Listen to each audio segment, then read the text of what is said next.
That's fine. You can do that.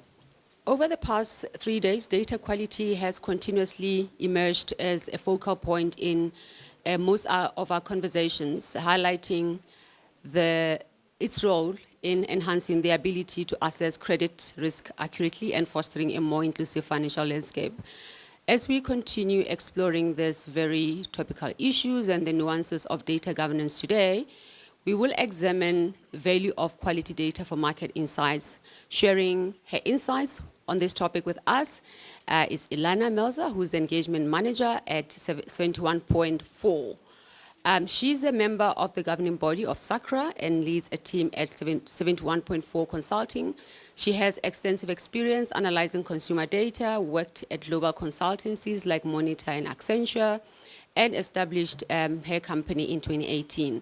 The company focuses on projects in South Africa, Rwanda, Tanzania, Ghana, and Kenya across various sectors.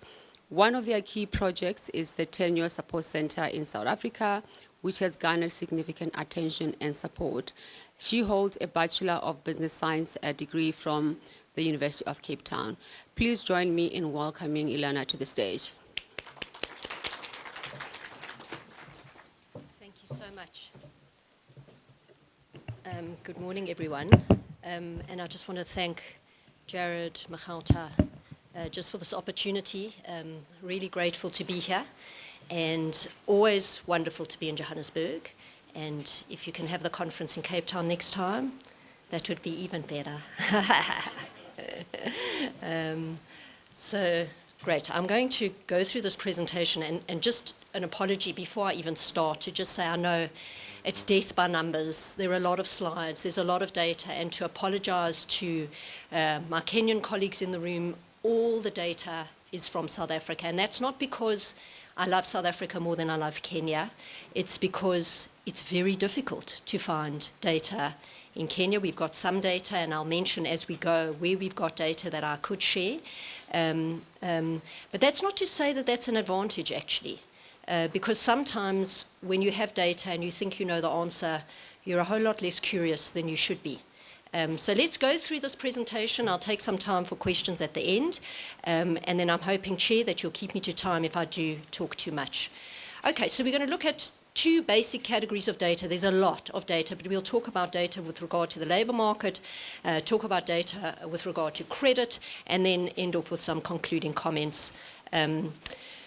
You know, in the past, when we wanted to look at labour market data in South Africa, we had two data sets. There's the quarterly labour force survey, and then there's the quarterly employment survey. So that's both by Stats SA. The one is a household-based survey where they go around to a randomly selected sample of households, and they ask the people in the households about their work activities and what they do and what their education was. The other survey, the QES, is a survey of establishments, and you can see that's bigger companies. So they're all VAT registered with turnover in excess of 300,000 a year. That's not terribly big, 300,000 a year, but the VAT registration is probably going to hamper a sort of a more inclusive sample on the QES. We get estimates of the labour market, how many people are employed from those surveys. So you can see the QLFS, the latest estimate, 11.5 million, call it, in the formal sector in South Africa. The QES, which by definition is only formal businesses, we're getting slightly lower at 10.6 or 10.7 million. We expect there to be a difference. There's a difference in the methodology. Where we get a little bit upset is where we see one going up and the other one going down, and that sometimes does happen. We should want to see them moving together. Sometimes we don't. We are very lucky that we've now got two additional data sets. The one is spatial tax data, and this is huge. And again, if I can just mention Kenya, we have worked with the KNBS. We do access the labour force survey in Kenya. There are a whole lot of other surveys. There's the household budget survey. There's obviously FinScope, FinAccess in Kenya. So there are a range of survey data sets. But if I want to get any data on taxpayers in Kenya, I can't find anything. Sometimes I can sporadically come across a number, but it's not common that we can find this data. What we've actually got in South Africa is that SARS has worked with academics, with the guys in Treasury, to put together what they call a spatial tax data set. It's disseminated online. Anyone can go and get it. The tables are very user-friendly. They're all in Excel. Unfortunately, they're preset, so you don't have a lot of flexibility, but everything you really want to know is in those tables, and free, download them, use them, they're fantastic. So that's the spatial tax data, and there we've got 10.5 full-time equivalents in that data set, 10.5 million full-time equivalents in the data set, which is, again, it's big, it's quite nice. A final data set that I want to talk to, and this is a little bit like Marina doing a little bit of an advert, this is the employment equity data, and this is a data set that we fought with the Department of Labour to make available. So big employers, so companies that employ at least 50 people or meet certain turnover thresholds that change depending on industries, have to submit a form, I think it's called the EEA2 form, where they've got to disclose the exact breakdown of their workforce in various levels. So you've got top management, senior management, professionals, skilled, unskilled, and then temporary workers, and then you have to report who's working for you, just the numbers, by race, by gender. And this is obviously to enable the regulator to monitor our non-existent transformation in South Africa, and it's a case of, it hasn't worked for 30 years, but let's just do more of it. Let's just do it more. Let's just do it harder. That's our employment equity story in South Africa, unfortunately. But in that data set, we've got 7.2 million employees, and what's really nice about it, again, is that you can see some interesting things with regards to recruitment and termination, and I think those are absolutely fascinating. We'll talk to it when we get there. Nevertheless, we put this picture together. At best, according to the Labour Force survey, we've got 16.7 million employed people in the country, and you can see the breakdown in that formal sector. Then we've got agriculture, which we keep separate. We've got private homes, in other words, domestic workers, and then our informal sector workers. And just important to look at those definitions. I don't know if you can read them. From my distance, I can't read it, but I can tell you that it basically looks at whether the employer and the nature of your employment contract is such that they're actually complying with tax and legal requirements. It also looks at the size of the establishment. So if you're more than 5 people, it would regard you as being in the formal sector. That's very important to just remember the definitions. That's different from informal employment, so that we'll talk about later, where you might not have access to any contract or leave, etc. So anyway, that's the Labour Force survey. Then we mentioned the quarterly employment statistics, the spatialised tax data, and the EE data. There you can see the breakdown and how they compare, and of course they don't align necessarily. I mentioned the trends are really important, so what we're doing in this slide is just looking at how that formal market has changed over time. And the bad news is that our economy, from a formal jobs perspective, has really flatlined. We're hoping now that the uncertainty with regard to the elections is over, that we'll start to see a little bit of a pickup. But it's not a good news story. And certainly from the perspective of a growth trajectory of this country, we would want to see more people formally included. Just like in the financial services sector, we talk about formal inclusion. In the job markets, we do want to see the formal sector growing. I know there's a romanticized view of the informal sector as something we need to protect, and we need to protect the jobs in the informal sector. I've got a very different perspective, and I remember when I heard this perspective, I was very upset when I heard this professor talk about a perspective of the formal sector actually as being the sector that's vulnerable and needs protection. And his comment, and it's a view I've come to agree with, and I'm hoping that not everyone agrees with it in the room, is that the informal sector is a noose around the neck of the formal sector. Those were his words.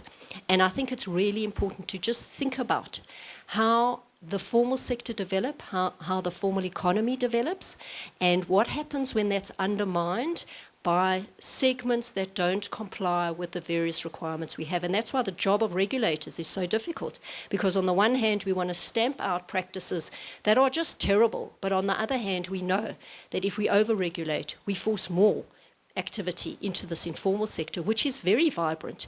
And our challenge is to get this formal economy, this tax-paying base, this compliant base, this productive, hopefully, productive base of employment growing in businesses that can access capital, that can improve productivity. That's the journey we want to be on, I think. But good if you don't agree. Okay, we can look at it by sector, and this is just what we call the formal transport industry, so that's quite nice, so we've got something called transport. I would have thought actually that transport would be growing, and the things that I was looking for was what's happening to courier companies. I'm getting my groceries delivered pretty much every day now with 60/60. Transport must be growing. Well, formal transport isn't growing. And I think also in this sector, it's where we see a very, very big divergence between the estimates coming from the different data sets. And so it brings to mind something called Siegel's law, which is when it is a man, unfortunately, with a watch knows what time it is. A man with two watches is never sure. And that's our problem, that it's actually very difficult sometimes to have conversations in South Africa because we're talking across purposes, and I can build a very coherent narrative using one data set, and you can build a completely opposite but equally coherent narrative using another data set. So I think it's really important that we understand what data we're looking at, who's in, who's out, why are we getting these differences, and whether they matter. The informal sector on transport, now that's growing. And by the way, when we look at data from the QLFS on the informal sector, it's much more responsive, responds very quickly. You see the changes. It's much more variable than the formal sector, which stands to reason. But I suspect, and I don't know, I suspect that all Uber drivers, Bolt drivers, 60/60, Woolies Dash, all of those employees are in here. I know there's a perception that a lot of those drivers are not South African. Still, they are in this country formally, otherwise they wouldn't be working with those formal companies who have some kind of arrangement with them. It's a really interesting question, these platforms, these new ways of including people into the economy in a way which I would think of as formal. They are involved in formal activity. It's regulated, it's noticed, but in the data would come up possibly as informal. Again, just remember that definition. So it's something we don't really know. I've been questioning every Uber driver I have about how they pay tax.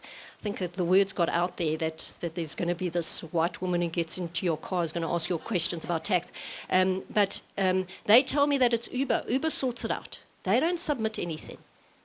But again, it's not going to be PAYE. I mean, what is it that Uber's submitting? I don't know. But the bottom line is, what a wonderful data footprint.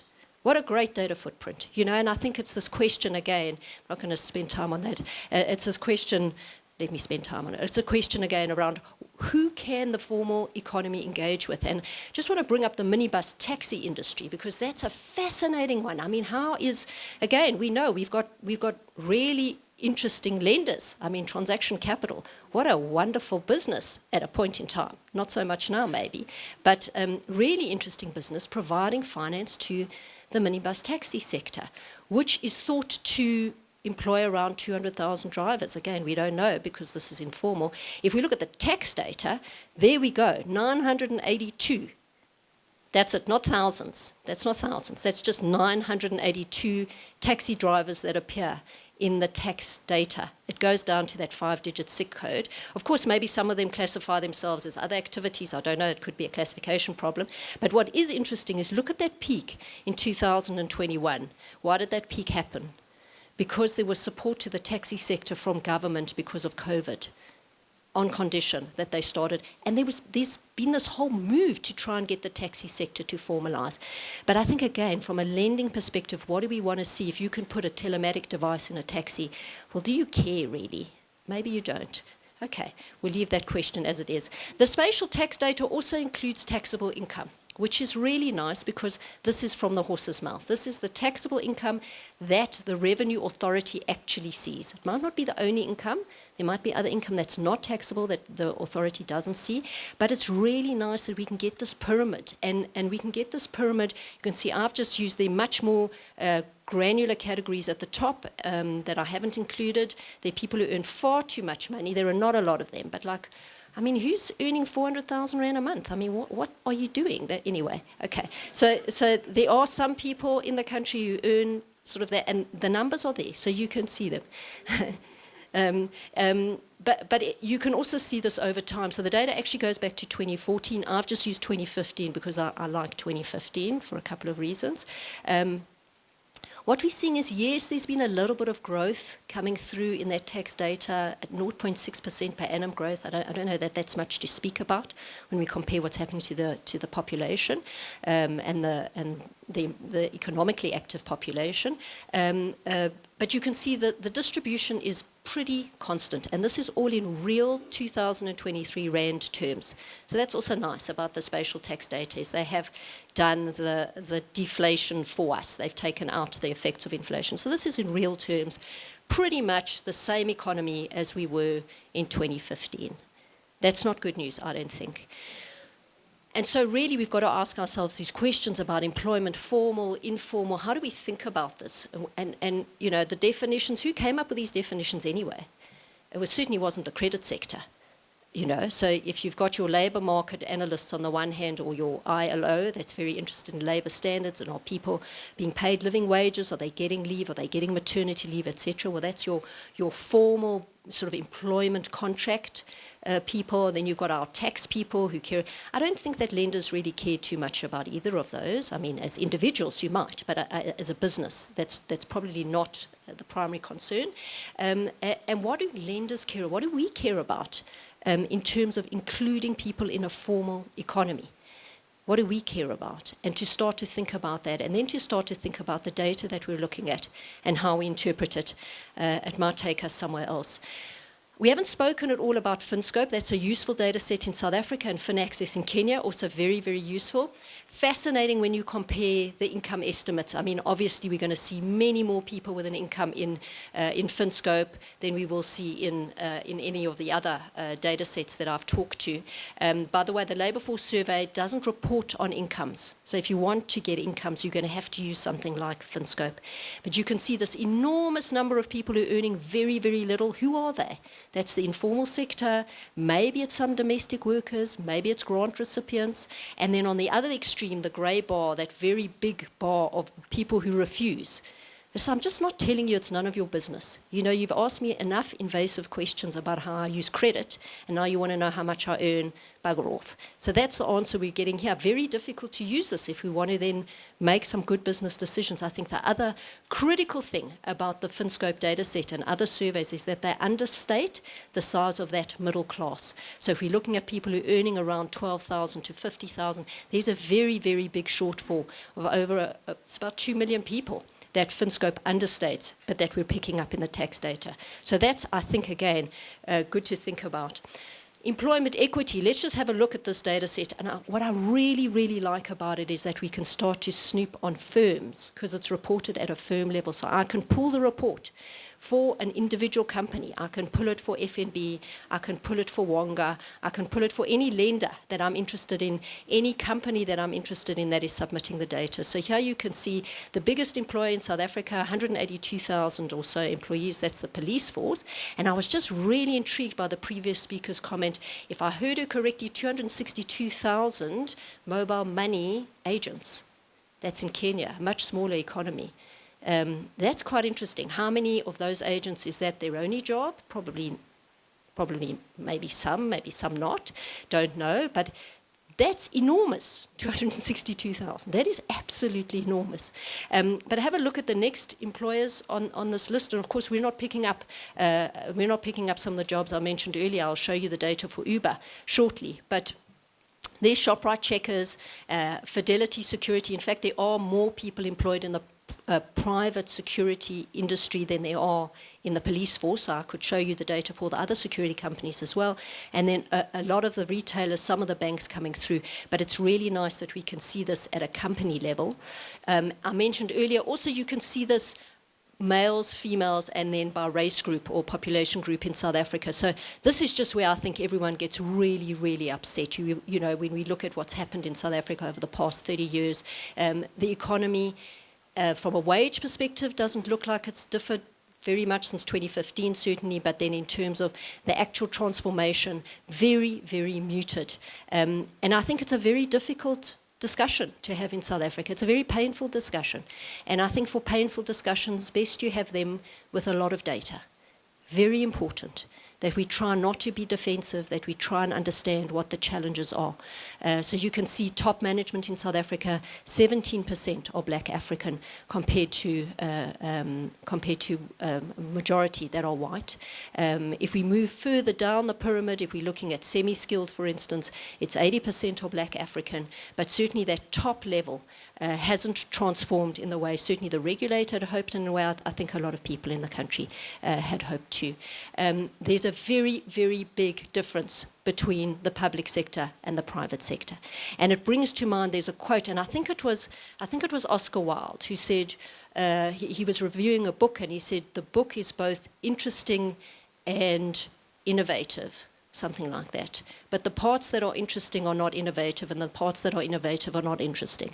That was Oscar Wilde's comment. And I think the same could be said about the South African economy. We have both transformed and been efficient. But the parts that have transformed are not efficient, and the parts that are efficient haven't transformed.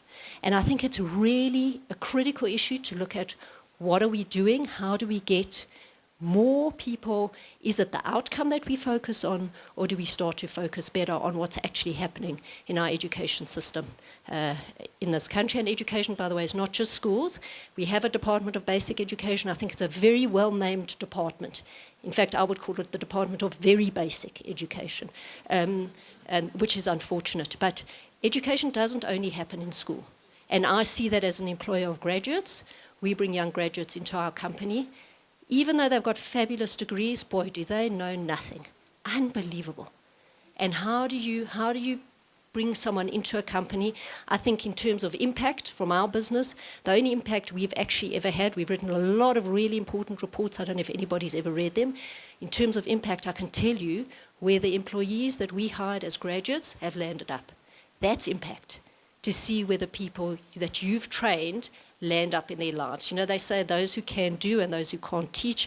We're solidly in those who can't do teach category, but I'm very proud to be there.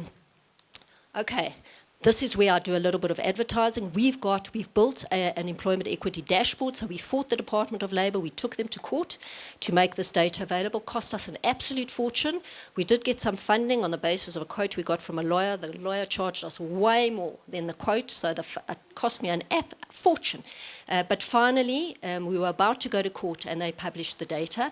They publish it in PDF form, so you can pull off the form for every single company that submits, for every year that they've submitted. We take that, we turn it into data, and we've put it in a nice little Cabana dashboard, a little advert for Cabana. If any of you need a dashboarding solution that is totally free, open source, fabulous, very easy to use, and you'll see just, here we go. I'm just going to pick on a couple of companies that I think have grown or are new. So here's Sorbet. I don't know why I picked Sorbet, but you can see the total number of people. I think it's 109. I'm struggling with my eyesight there. And it's broken down by gender, broken down by population group. You can go through the dashboard. You'll see a whole lot more data than this. And we can see it over time. So they peaked in 2020 and have declined since then. And you can see how that breakdown of the workforce has changed over time as well. Have a look at Uber. Uber employs a total of 47 people. Awesome. And yet, I think in terms of Uber drivers, there are probably more Uber drivers than there are people who work, definitely not at ShopRite, but it's a lot more than the next biggest company, I think, in terms of hard to know who's a full-time, how do you get a full-time equivalent, but that's it. And there again, we can see what's happened to them. Yoko, that was also an interesting one, 341 employees, and look at them. There we go, finally a company in South Africa that is growing. That's nice to see. So we're hunting through the data to just pick up these things. But it's really interesting to have a look at that data. I think, again, as I mentioned, it's an important issue, and we should be talking about it more. Right, coming to credit, I think you're all very aware of the Credit Bureau Monitor, 27.5 million credit active in South Africa, which would take us to around 72% of the population aged 18 or above. So this is just credit active, so it's not financially included, because there might be people with bank accounts who are not in this, but this is just credit active. That's huge. And then just the standing, and I think we've heard some comments through the session on credit standing of consumers. What I've done is just stripped out the adverse listings and judgments and just got the number of people who have open accounts that are either current or 1, 2, or 3 or more months in arrears, and that I think is just under 24 million. So it's also grown since 2015. But it's a lot lower than the 27.5. And then this is this question of how do we get from a maximum of 16.7 million people in the labour market to 27.5 million credit active. And I think this is the question around, is there scope for growth in the credit sector in South Africa? Are we maxed out pretty much? Everyone who should be credit active is credit active. Who else are we going to include here? I mean, you have to have an income source. So that's an interesting one. How do we get from this to that? Well, a couple of things. Firstly, maybe that is wrong. So we've worked with VCCB and just want to thank them for their help on this. They give us an estimate of around 22.2 million consumers with an open credit account. And there you can see it. The biggest category would be the clothing retailers, unsecured, then credit card. Mortgages, always interesting. We're going to come back to mortgages later. So that's, maybe the data from the NCR is wrong. It's possible. We don't know. The informal sector, are they included, aren't they? Some are, some aren't, and I suppose it depends on how visible their income is. We did a small survey for the work we did with the IFC on alternative credit, on alternative data in South Africa a few years ago. We interviewed, I think, around 50 small business owners, and we just wanted to know how many of them are digitized. How many of them have cash flows that you can actually see? And this is the huge advantage in Kenya, again, with M-Pesa, that those small businesses that are now able to accept digital payments. And it's a wonderful thing when you're in Kenya, that you can pay so easily. And the merchant is not paying 2.5 or 2.8% for the privilege of a credit card transaction. It's an awesome development, huge. We've got PayShap in South Africa now.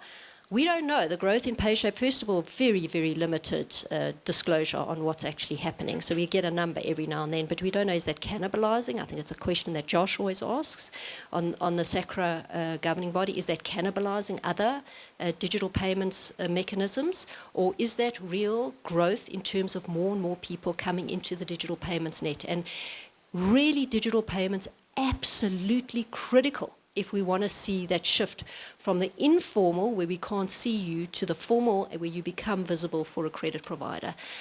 We're very, very privileged to do work in Rwanda, and we work a lot on mobile money transactions there, and it's absolutely fascinating to see how that economy digitized and is continuing to digitize. And a big spur to that came through COVID, because Cabinet issued a directive to say, that's it, we don't want people handling cash. During COVID, no fees on digital transactions. Sorry banks, sorry mobile money providers, no fees, you can't charge.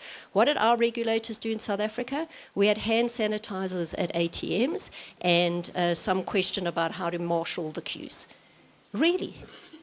So pushing the digital payments agenda in South Africa is nowhere. I mean, maybe now they're starting to talk about it, but really there was this, they always say never waste a crisis.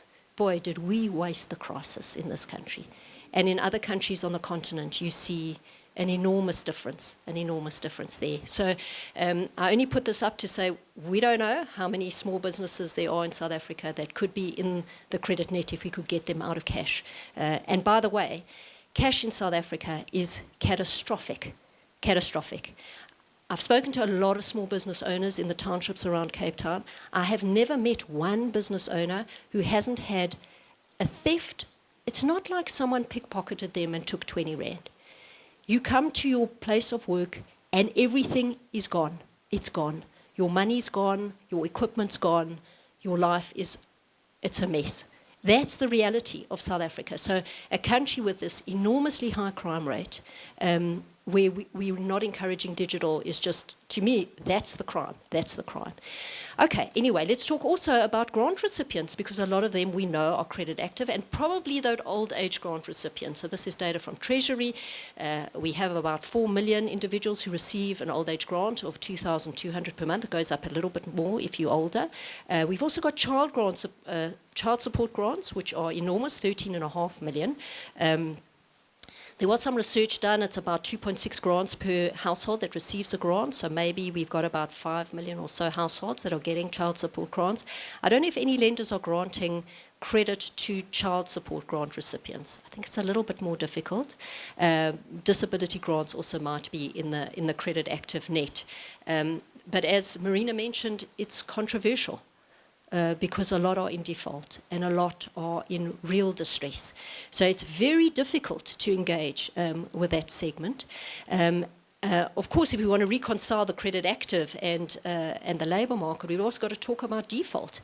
And again, the data from the Bureau and here from VCCB, it is astounding, these numbers around how many consumers, and what's different about this compared to the Credit Bureau Monitor report or the other market report that the NCR publishes is here, the unit of analysis is a person. It's a person. So this is, we've got 12.6 million people who have an open retail account, and more than half of them are 3 or more months in arrears on at least one of the accounts that they've got. These numbers, I think, are staggering. They always have been. You know, this is always the question when I speak to investment analysts. They kind of say to me, look, it's not the absolute level, it's the delta that we're interested in. Does it go up? Does it go down? Well, no, actually, I'm interested in this absolute level, because you look at this data, and the one question you could ask yourself is, why are arrears so high? You could ask that, and we're going to come to that question. But I think the other question you could ask is, why am I the schmuck that's paying? That's the question. Because lenders have priced in these exceptionally high default rates into your loan. Why are you borrowing? Why are you borrowing? Because you're cross-subsidizing everybody else who's not paying back. And that's when you start getting market failure. And that's the classic market failure that economists will look for. It was a wonderful economist, I think his name was Akerlof, he spoke about the market for second-hand cars and lemons, and he described why that market would fail. Because the only people who are selling second-hand cars are selling lemons, so why would you buy one? And that's a problem that I think the credit sector, I think, should be paying attention to. This question of why. Why are people not paying back? What's going on? You know, on the one hand, it could be because of job loss, and we know that's significant. And here again, the employment equity data, fantastic, because by company, I can see who's hiring, who's firing, how many. So here we can see, I've just aggregated it for government and SOEs. You can see that terminations in any year as a percentage of the workforce, around 6% in government. In the private sector, 24%. You're firing or terminating a quarter of your workforce every year. Cheapest, that's unbelievable. You can see if we just looked at unskilled workers, it's even higher. 31% of unskilled workers are terminated every year. And then, of course, because we want to snoop on individual companies, we can see what Shoprite Checkers is doing there, 30%. Obviously, if you work for government or SOE, it's a little bit lower, 19%. I remember we did some focus groups once with public sector workers in South Africa on credit, and they said, no, you know, when you've got a job in the government, it's fantastic. You know, you'll never lose your job. You have to fire yourself. That was the comment in our focus group. So that's true, but I think, again, as a lender, this is probably material. We don't know why those terminations are happening. For that data, we now go to the Department of Labour, our favourite department, second only to the Department of Very Basic Education. And there, so what you're seeing there is just the reasons for termination on those unemployment insurance applications. So the first year, I think they've actually published this. We've always wanted to see this data. Look at that contract ended one. 56% of terminations, so almost 1 million terminations, a lot. 56% because the contract ended. And one wonders, why was there a contract to begin with? Why are employers in South Africa hiring on contract? Well, I can tell you the advice that my HR consultant gave me. We've got a new recruit coming in, and she says to me, just put the recruit on a 6-month contract, because then you don't have to worry if there are any issues. You don't have to fire them. just going to make your life easier. It's like, no, I don't want to do that because I'm hiring like really, really clever kids who can go elsewhere. The last thing I want is a 6-month contract because I'm anticipating that things are going to end well. Well, if you're an employer that's anticipating that maybe things aren't going to end well and you're going to land up in the CCMA, definitely hire on contract, especially if they're unskilled. And I think that's what we've got here. There you can see the dismissed, also pretty high, and retrenched, unfortunate, very, very sad, and then the business closure. The age groups, this was a question I was chatting to Charles yesterday, and he was kind of saying to Charles Schemmel, he was saying, like, what are the age groups? I need to just normalize for the number of employees in the pool here, contributors to UIF. But you can see a very big segment are young. And we know the labour market is not dominated by youth. So there are some issues in the labour market. And there's a lot of work being done to try and understand them. But I think at the employer level, that's where the good work really needs to be done. Okay, I'm going to just end off this little story, and I hope I've still got 5 minutes. Great, great. So just this is back to the credit, the NCR Consumer Credit Report data, and this is just looking at number of loans granted. Sorry, it's very small. The data is very small. And you know, you can see the different credit categories. You've got mortgages, secured, credit facilities, unsecured, short-term loans, etc. And this is just the number of loans granted per year in thousands. And the category that I'm most interested in is mortgages. Again, how do we think about a middle class? How do we think about the emergence of a middle class? Some academics like to talk about a property-owning middle class. Now, of course, in different African countries, that looks very different. I mean, we've been doing some work in Kenya, and what is striking about Nairobi, 80% of households in Nairobi rent. Of course, there's a huge opportunity then to take that data from renters in Kenya. Also a huge opportunity to help the landlords develop better quality housing. So enormous opportunities there too. But the data on mortgages in South Africa, just to come back, we're granting 144,000 mortgages a year. That is just staggering. Staggeringly low, by the way. In my opinion. And I want to just go back to segments, like we look at the segment, because we can do this in the NCR data. You can look at the segment who earn between 10 and 15,000 Rand a month. Now, should that segment of the market be accessing mortgages? Are they middle class? I would say yes. That's someone in stable employment, probably going to move up, hopefully going to move up. You know, you're not totally unskilled if you're earning more than 10,000, I think.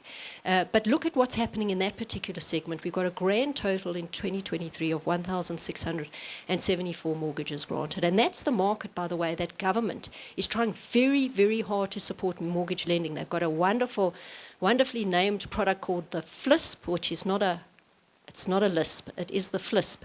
It's the Finance-Linked Individual Subsidy Program, which makes a capital subsidy available to first-time buyers on the basis of income. So the more your subsidy is bigger, the less you earn. So there's a lot of focus on this market, and all we managed was 1,674 mortgages. In contrast, you can see quite a bit of activity in other credit segments there.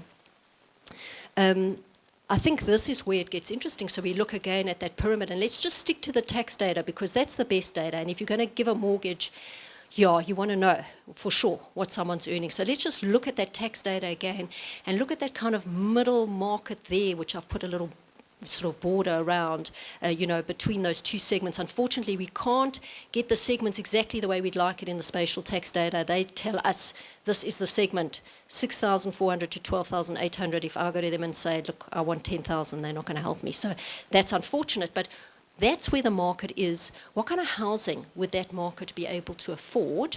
So we're looking at around the 250, 300,000 Rand, 350, maybe up to 400,000 without the subsidy. And that's what you'll get. So it's going to be a resale of an RDP house, and we built 4 million RDP houses. So there are a lot of these properties. So you would think that there could be a market here. But in fact, again, let's talk about formality and the formal sector when it comes to housing. We have had these houses totally informalize. So this is just an area that we work in Khayelitsha. It's called Makaza, 5,500 properties. Each of those red dots is a property that has a problem on the title deed. This is not an informal area. This is a formal titled area. I would bet you that it's actually worse in Khayelitsha. And I'll tell you why. The biggest driver of this, 33% of the properties in the area, the title deed was incorrect because it was still registered in the name of someone who was deceased. That is going to be significant in the older historic townships in South Africa. We have got a total disaster.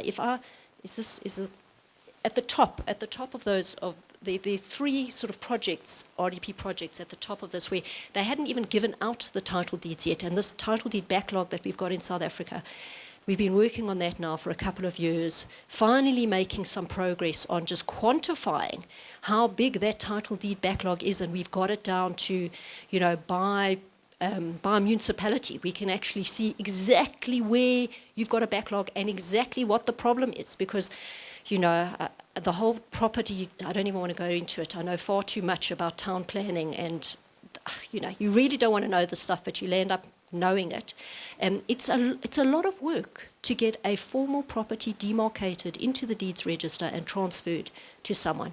And the private sector does this properly, because if you don't do it properly, you're not going to sell the house that you've built, because no one's going to provide a mortgage on that house because it's not in the deeds office. Well, government's KPI was build the houses. We need shelter. What they forgot is that the house is your biggest financial asset. And we're sitting in a situation now where our formal property system doesn't work for poor people. So someone who dies, their heirs cannot afford to transfer the property to their own name. So this is a situation we've got. This is townships in South Africa, enormous, enormous problem. And so maybe that's why, one of the reasons we don't have mortgage lending. And I have to say we work a lot with FNB. We work out of their branch in Khayelitsha. And just a shout out for FNB. I can tell you that without them, we wouldn't be running the project. Look, we might not be running the project because we've run out of funding. So if anyone wants to fund us, please let me know. But seriously, bank branches are little islands of functional, formal activity in townships. You can actually work there. Our previous office was in the office of the councillor. It got burnt down, and we used to have visits from the councillors' guys every couple of days to just check up on us. And we still get emails from the councillor. The one councillor wrote to me a few weeks ago to say he understands we're involved in a property transaction, facilitating a transaction. The seller is not allowed to sell his house. Why? Because there's a minor child in the family, and this is a family house, and the seller's not allowed to sell it. So I sent that email straight away to the sub-council manager to say to him, like, hey, your councillor needs to be slapped into line here. We had a meeting with the sub-council manager and the councillor, who then screamed at us for taking the matter to the sub-council manager. So political interference in housing is rife. The only way you can get out of that is working with the banks. That's my view. And so really, if we want to make headway on this enormous challenge, which is preventing huge transformation in South Africa, we have to work very much with the banks. That's my view. And on that happy note, I'm going to round out with just some concluding comments about insights and data. And I don't know what an insight is, by the way. I've always asked our clients, because our clients come to us and they want insights, and it's like, okay, you have to be a little bit more specific, because otherwise you're not going to pay me if I get this. I think it's an insight and you don't think it's an insight. What is an insight? Okay, so no one's been able to tell me. The best I got is that it must be an actionable insight. It's like, okay, I don't know, it's still not working for me. But anyway, we have to look at the data that we've got access to. Who is the custodian? Again, I think here, this is where the regulators really should step up. They're playing a critical role in enabling privacy, which is very, very important, but they should play an equally enabling role in ensuring that data flows into the market to enable market participants to do the work that they need to do. It's really critical. Coverage. Who's in the data set? We've spoken a lot about these different data sets on the labour market, who's in, who's out. Accuracy, is the data accurate? How is it generated? Who maintains it? How is it updated? That's periodicity. Granularity, can I slice it and dice it the way I want to? And impact, does it help? So those are some of the dimensions. And I've put together a little assessment of these different data sets, but I just want to draw your attention to credit bureau data, because because really it's a wonderful data set. It's a wonderful data set, and I know it can be enhanced, and there's lots we can bring into it, but what wonderful data. Because lenders have a real interest in trying to identify includable, formal people who participate in the economy to the extent that they can lend to them are participating in the economy in my definition of a formal way. Once you're visible, you're formal. Once you're digitized, you're formal. That's my definition. So I really want to draw your attention to that, and that's my assessment. And the critical issue there is around access. And how do we enable access to this data in a way that enables other markets, and it's not just credit providers, a whole lot of other providers in this country. We talk about housing developers, they definitely want to see this data. Everyone who's providing products into the consumer market needs to see this. So I'm going to end off there, and just to say thank you again for the opportunity, and thank you again to the organisers. Fantastic. Thank you so much. Illana, do you have questions for her?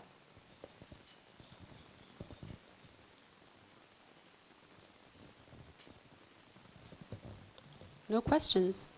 Marina, there we go.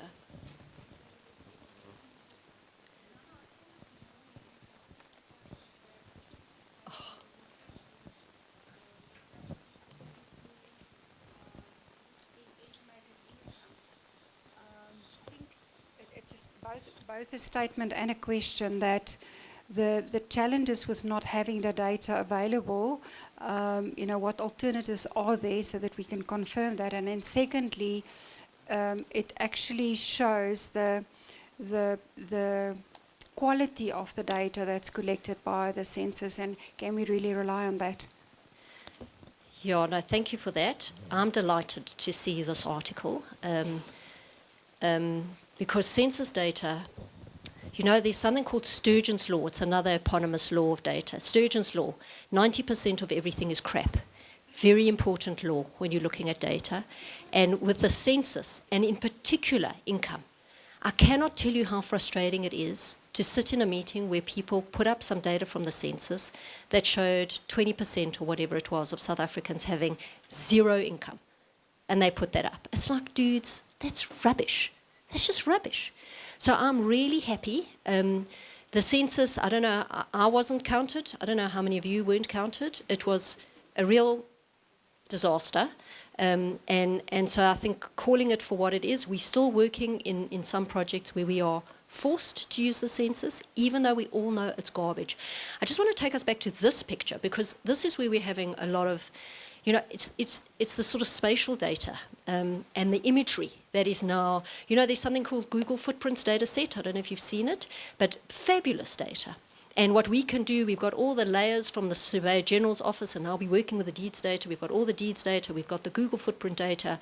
We've got, in some cases, we've got some ortho photos so we can see what things look like. The City of Cape Town does a flyover every year so we can see those dwellings. Fantastic. So let's count people by what we can see rather than relying on these mechanisms. Census data in other countries is a lot better. So we work a lot with census data in Kenya. I think it's better. Hard to know, again, there are always going to be flaws. But yeah, I'm delighted that it's finally in the press, and hopefully we'll be stopped from using it going forward. Fantastic. Any more questions?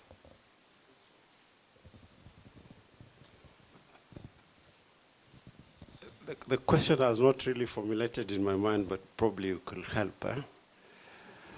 I'm just trying to think in terms of if you have data like this, your property that title have problems, and banks are doing secured lending. So when it comes to realization in the event of default, how do the banks go about it? And that's why I was saying, I'm still trying to develop it.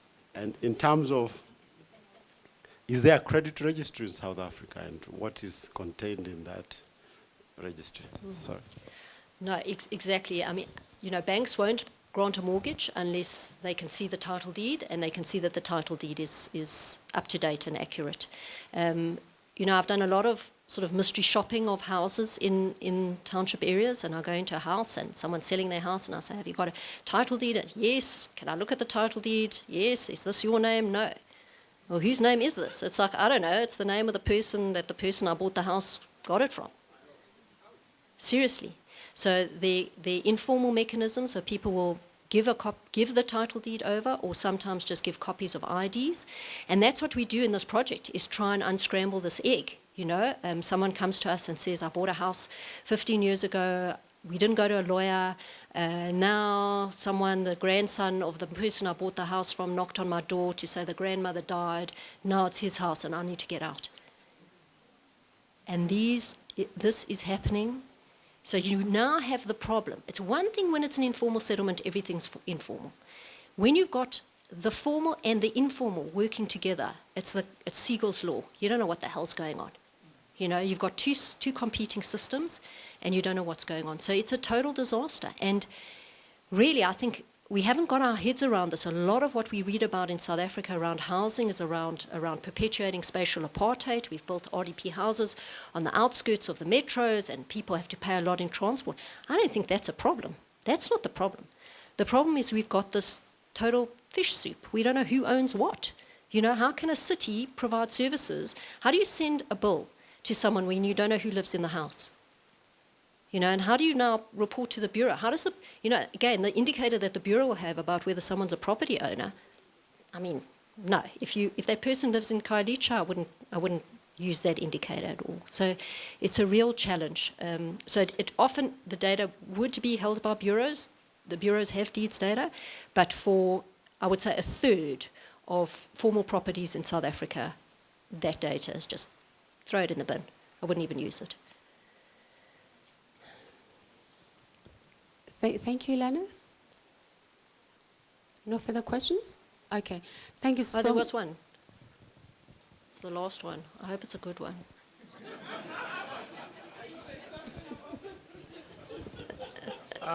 No pressure whatsoever. My question is more of a statement or observation. Given the extent of the informal market, informal settlements, informal job placement, have you ever been able to quantify the effect on the overall economy, which can be presented then as a way to nudge the right reactions towards push for formalization? Yeah, I think this is really, I can talk to housing. Let me talk to housing specifically. But we've been working through, there's a project, a titling project in the Office of the Presidency where we're trying to recast the formal system so that it's more accessible and user-friendly for lower income property owners. I actually think that's the wrong approach. So we've got a formal system that was developed by the colonial masters, and they were good systems. They're really good and they're really rigorous and whatever. But shucks, now you want to start tweaking and changing and whatever. I don't know that works. Why don't we start at the bottom? Why don't we start with what's happening in this informal market and see what we can do to strengthen it and to make it visible? That it doesn't comply with the Deeds Registries Act of 19 whatever, or, the Land Tenure Act. Do we care? At the end of the day, we've just got to bring things into a functioning economy, and the only way we can do that is by, making it visible, creating mechanisms that allow perfect strangers to interact. So that's all about the data, building the trust mechanisms. And maybe we should be starting, so that's, I think, our next phase of our project is to start with the informal, the mechanisms that people are already using, and seeing how do we just use digital tools to strengthen those rather. Don't know if it's going to work. Thank you so much, Illana. Ladies and gentlemen,